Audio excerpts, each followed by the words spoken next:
Alors bonjour, j'espère que vous allez tous bien. Aujourd'hui, je vous propose 3 actions anti-crise. 3 sociétés qui, quelle que soit la crise, financière, énergétique ou sanitaire, continueront à verser un dividende. Alors comme d'habitude, nous verrons ensemble les principaux indicateurs financiers et bien évidemment, je ferai un arbitrage en fin de vidéo. Restez avec moi, on se retrouve tout de suite après le jingle.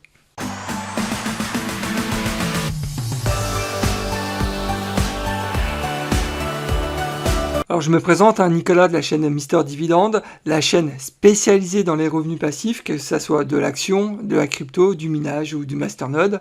Alors mes épisodes sont disponibles en podcast et vous pouvez aussi rejoindre la communauté sur Discord. J'ai laissé le lien dans la description de la vidéo. Je rappelle aussi que je ne suis pas un conseiller financier, qu'il est important de faire ses propres recherches avant de se lancer dans un investissement. Avant de démarrer, n'oubliez pas de liker ma vidéo, c'est toujours très important pour soutenir la chaîne. Donc je pense qu'il est important de rappeler les critères qui m'ont permis de sélectionner ces 3 sociétés. Le premier des critères, c'est le rendement du dividende qui est supérieur à 4% pour ces 3 sociétés. Ensuite, je rappelle aussi que j'ai sélectionné uniquement des sociétés qui versent un dividende croissant depuis au moins 40 ans. Donc là, on est vraiment dans la crème de la crème au niveau des revenus passifs. Ensuite, Bien évidemment, ces sociétés ont un dividende qui est très bien sécurisé. Le PER aussi, j'ai sélectionné uniquement des sociétés qui ont un PER actuellement inférieur par rapport à sa moyenne sur 5 ans. Donc c'est aussi un bon indicateur pour identifier des sociétés qui sont actuellement sous-évaluées par le marché. Et enfin, j'ai sélectionné aussi des sociétés qui ont des fondamentaux très solides. Mais bon, c'est le corollaire un peu de tout ce que je dis, puisque quand on est capable de verser un dividende croissant depuis au moins 40 ans, forcément, on a des fondamentaux quand même qui sont très costauds. Alors la première société anti-crise que j'ai déjà présentée sur cette chaîne, c'est bien évidemment Walgreens Boots Alliance. Donc en quelques mots, Walgreens est spécialisé dans la distribution de produits pharmaceutiques. Le chiffre d'affaires par activité, c'est quand même 83% de leur business sur la distribution de détail et un peu plus de 16%, 17% même on va dire, sur la partie distribution en gros. Ensuite, il faut noter qu'ils font 77% de leur chiffre d'affaires aux États-Unis, 8%, on va dire 9% au Royaume-Uni et le reste entre l'Europe et l'Asie. Alors il faut savoir que le principal concurrent de Walgreens, c'est CVS Health, symbole CVS. Alors, le symbole de Walgreens, c'est WBA, donc du secteur du consumer retail. Donc à savoir que le dividende est actuellement à 4,10%. Le dividende est très bien sécurisé. On est sur un payout de 34%. Le cours est actuellement autour de 46-47 $ et on est sur une capitalisation boursière de 40,2 milliards de dollars. Alors regardons maintenant d'un peu plus près le titre, à savoir que le rendement actuel du dividende est supérieur de 24%, on le voit sur le graphe par rapport à sa moyenne sur 5 ans. Je rappelle que le rendement du dividende actuellement est à 4,1% alors que sa moyenne sur 5 ans est située à 3,31%. Donc il y a quand même un gap de 0,70%, donc c'est quand même assez intéressant. Au niveau du PER, donc là il n'y a rien à dire puisque le PER actuel est en ligne par rapport à sa moyenne sur 5 ans. Je rappelle que le PER de Walgreens est à 10. Du côté de Morningstar, il faut savoir que le fair value price de Morningstar est à 48 $, alors que le cours du titre est autour de 46 $. Donc il y a, selon Morningstar, un petit discount de 4%. Passons maintenant aux historiques du cours, à savoir que sur la dernière année, donc sur les 12 derniers mois de l'année, le rendement de Walgreens dividende intégré a été négatif, il a été de moins 4,72%, alors que sur la même période, le S&P 500 a eu une meilleure croissance, puisque la croissance a été de 12,69%. Sur 10 ans, c'est à peu près le même constat. Le S&P 500 sur 10 ans, dividende intégré, a eu une croissance de 292%, alors que Walgreens, dividende intégré, a une croissance de 34%. C'est vrai qu'en règle générale, on n'investit pas dans ce type de boîte pour la croissance du titre, mais surtout pour son dividende, donc pour le revenu passif. Au niveau des splits, jusqu'à présent, il y en a eu 7. Donc le dernier, ça commence à dater, c'était en 99 avec un ratio de 2 pour 1.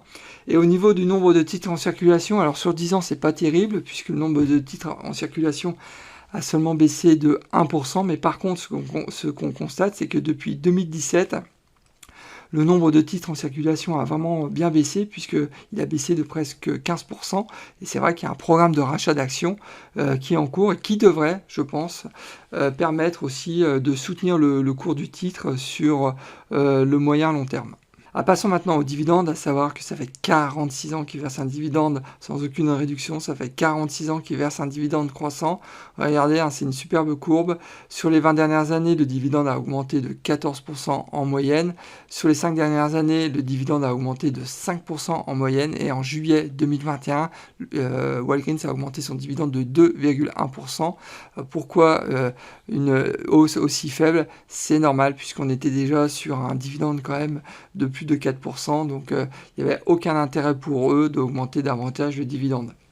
Alors, sinon au niveau du coupon, bon, c'est un coupon trimestriel assez classique, en mois 3, donc au mois de mars, juin, septembre et décembre. Le coupon annuel est actuellement à 1,91 $, le titre, et au niveau des crises, bien évidemment, là c'est que du positif, puisque pendant la crise financière de 2007 et 2009, ils ont augmenté leurs dividendes, et bien évidemment pendant la crise du Covid, ils ont aussi augmenté leurs dividendes.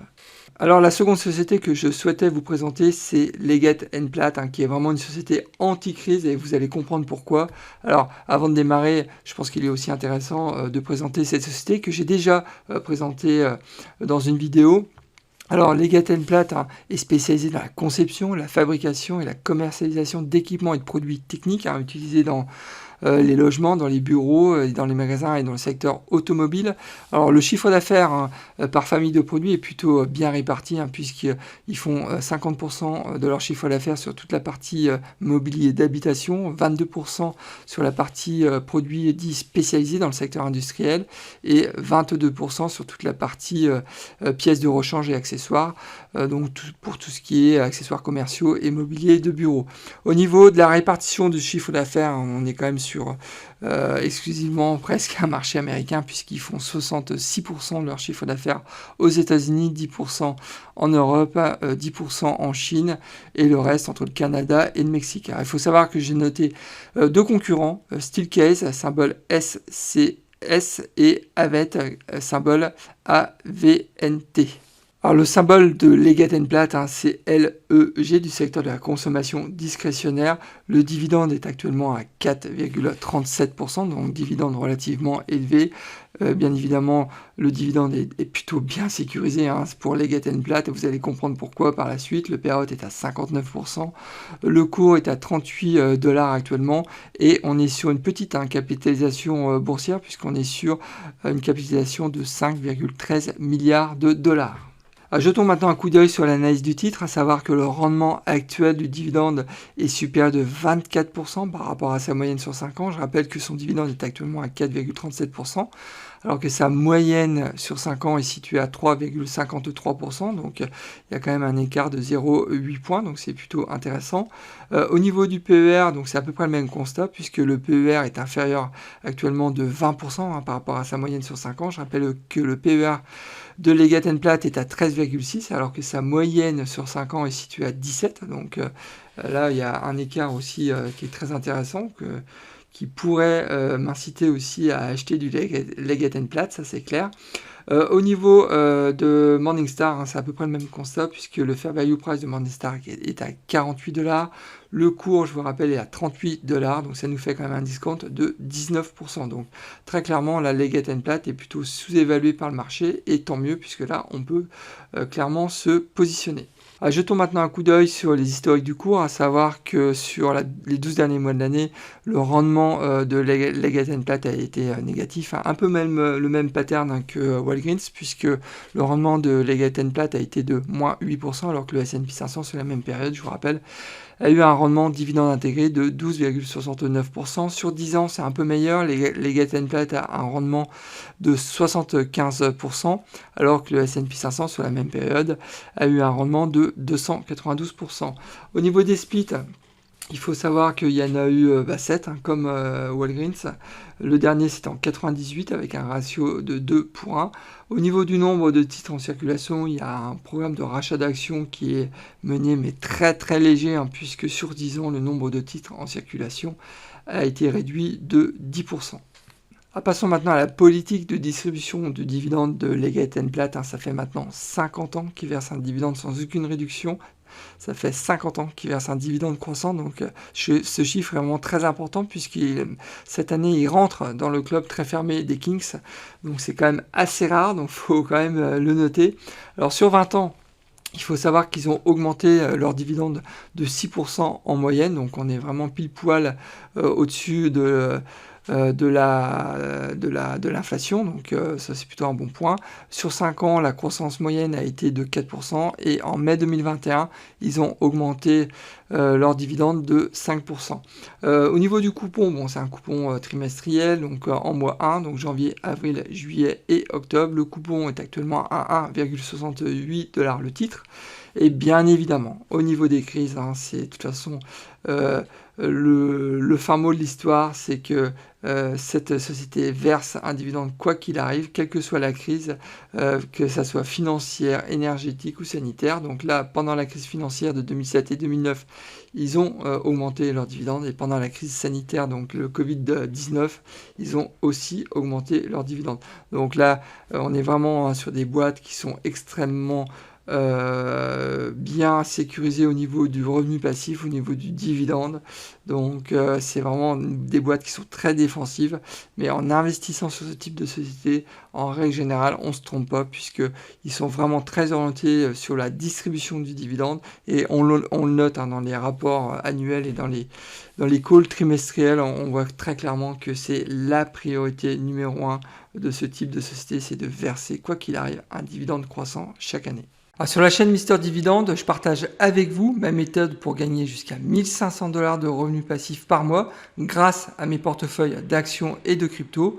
Alors n'attendez pas, abonnez-vous, c'est entièrement gratuit, donc il faut en profiter. Et bien évidemment, si le contenu de la vidéo vous plaît, vous pouvez aussi liker la vidéo. Enfin, la troisième société que je souhaitais vous présenter, qui est un peu moins connue que les deux précédentes, c'est Northwest Natural. Qu'est-ce qu'ils font ces gens-là? C'est une société en fait qui opère par l'intermédiaire de ses filiales en tant que fournisseur de services de gaz naturel. Donc c'est un utilities. Donc sa filiale, donc Northwest Natural Gas Company, distribue du gaz à des clients résidentiels, commerciaux et industriels, principalement dans l'Oregon et le sud-ouest de l'État de Washington.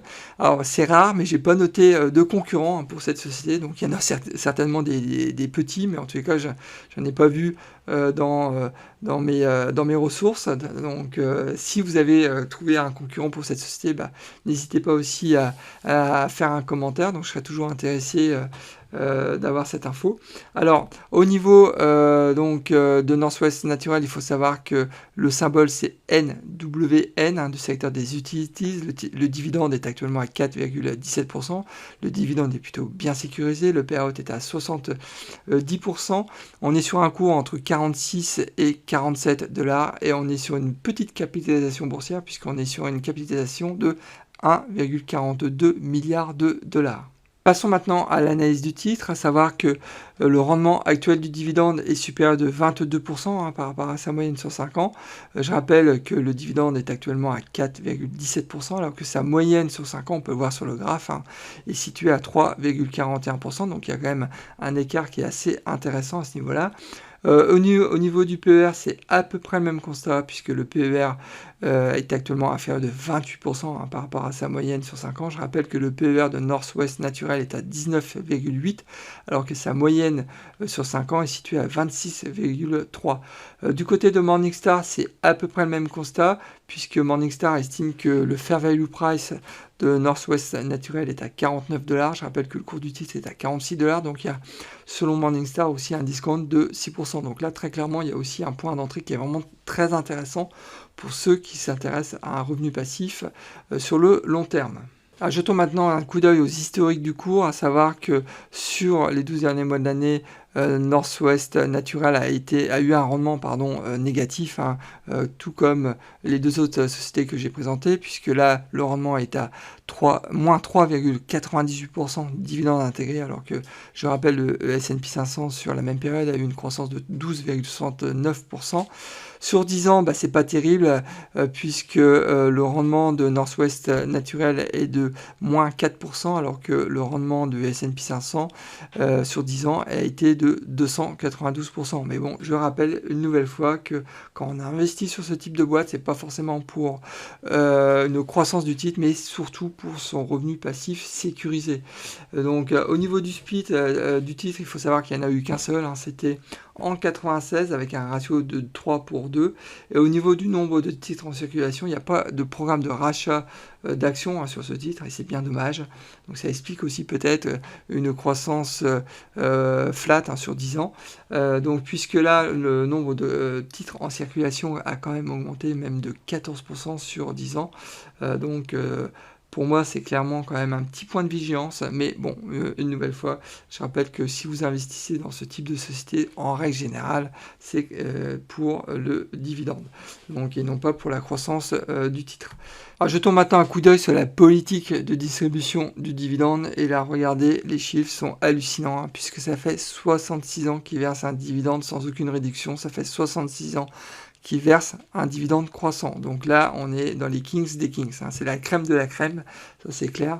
Alors c'est sûr qu'au niveau de la croissance du dividende, hein, c'est pas terrible, puisqu'on est sur une croissance sur 20 ans en moyenne de 2%. Sur les 5 dernières années, ça a été de 1%. Et en octobre 2021, la croissance a été de seulement 0,5%. Mais bon, ça s'explique aussi du fait que le rendement du dividende actuellement est quand même supérieur à 4%. Donc ils n'ont aucune raison particulière d'augmenter davantage leur dividende. Donc au niveau du coupon, il faut savoir que c'est un coupon trimestriel, hein, en mois 2, donc février, mai, août et novembre. Le coupon annuel est actuellement à 1,93$ le titre, et bien évidemment, pendant les crises, ils augmentent leurs dividendes pendant la crise financière, ça c'est clair. Ils ont augmenté aussi leurs dividendes pendant la crise du Covid, mais ils ont aussi augmenté leurs dividendes pendant la crise énergétique, donc la crise pétrolière en 1973. Donc quoi qu'il arrive, ce type de boîte augmente son dividende chaque année. Passons maintenant au profil d'investisseur, et vous avez compris, hein, que cette vidéo était dédiée aux investisseurs qui cherchent donc un dividende croissant sécurisé chaque année. C'est vrai que les investisseurs qui sont orientés sur la croissance et ceux qui sont plus spéculatifs, hein, vous pouvez oublier cette vidéo, c'est pas pour vous. Mais je pense que dans un portefeuille au global, il est intéressant d'avoir à la fois des titres spéculatifs ou de croissance, mais aussi des titres un peu plus défensifs et qui versent aussi un dividende croissant chaque année. Je pense que c'est important d'avoir un portefeuille plutôt bien diversifié. Alors là, évidemment, hein, ces trois sociétés iront dans des portefeuilles retraite ou conservateurs, ça vous l'avez compris.